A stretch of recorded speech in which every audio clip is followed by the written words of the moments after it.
জমিয়ে কিন্তু শীত পড়ে গেছে। এখন যদি বিকেলবেলাটা একটু মুখরোচক কিছু পাওয়া যায়, যেমন রসবড়া, পিঠে পুলি, সেই সময় তো চলে এসেছে। তাই একটু মাকে বললাম রসবড়া বানাতে। আমি তো কোনোদিন খাইনি, মা বললো ঠিক আছে বানিয়ে দেবে।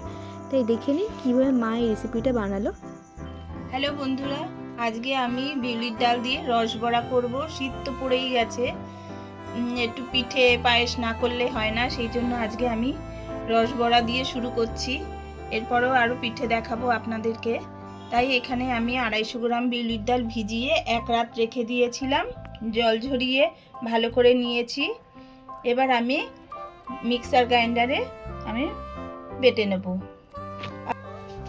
আপনারা পাটাতেও বাটতে পারেন, আবার মিক্সার গ্রাইন্ডারেও বাটতে পারেন। ভালো করে মিহি করে বেটে নিতে হবে। দেখুন ডাল বাটা হয়ে গেছে, আমি মিহি করে বেটে নিয়েছি।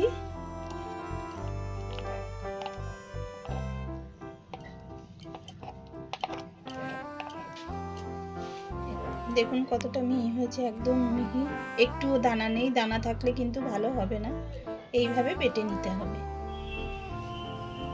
ডালটায় একটু সামান্য নুন দিয়ে দিচ্ছি আমি, নুন দিয়ে এবার ভালো করে ফেটাতে হবে।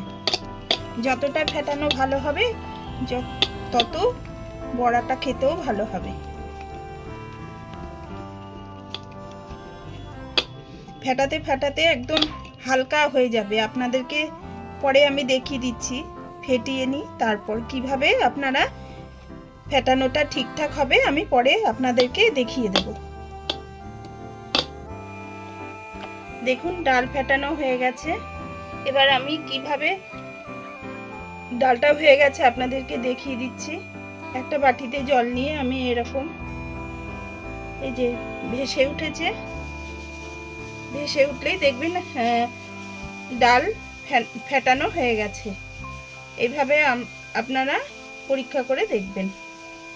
কড়াইতে তেল বসিয়ে দিয়েছি, তেল গরম হয়ে গেছে। আমি হাই ফ্লেমেই দিয়ে তেলটা গরম করে নিয়েছি। এবার বড়াগুলো, যখন আপনারা ডালটা দেবেন কড়াইতে, তখন ফ্লেমটা একটু লো করে নেবেন।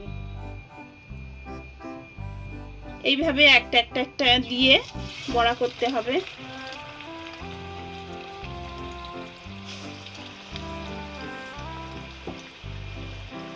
এইভাবে আস্তে আস্তে দিয়ে ভেজে নিতে হবে।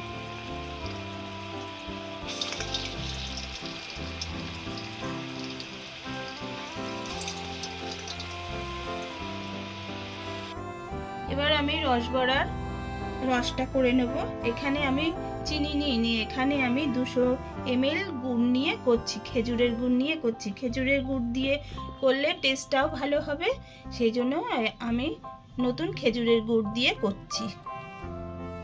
খেজুরের গুড় নিয়ে নিলাম, আর এখানে আমি 500 ml জল মিশিয়ে নেব।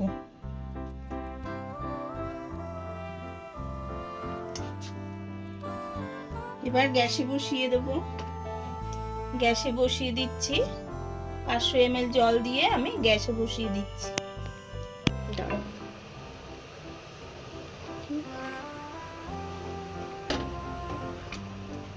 দেখুন আমি গুড়ের রসটা এইভাবে ভালো করে ফুটিয়ে নিয়েছি।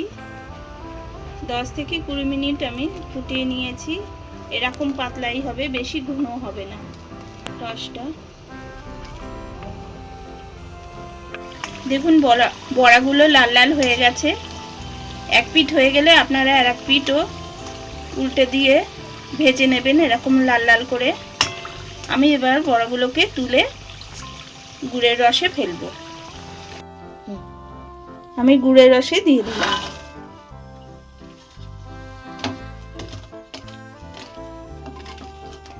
গুড়ের যে রসটা করে রেখেছিলাম সেটা তার ভিতরে আমি দিয়ে দিলাম। দেখুন আমাদের বিউলির ডালের রসবড়া রেডি। এটাকে প্রায় আমরা 2 ঘন্টা কিন্তু রসের মধ্যে আমরা ভিজিয়ে রেখেছিলাম।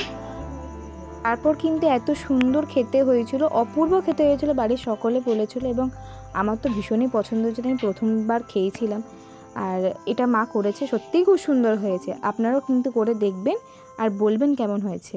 আর রেসিপিটা ভালো লেগে থাকলে অবশ্যই সাবস্ক্রাইব করে দেবেন।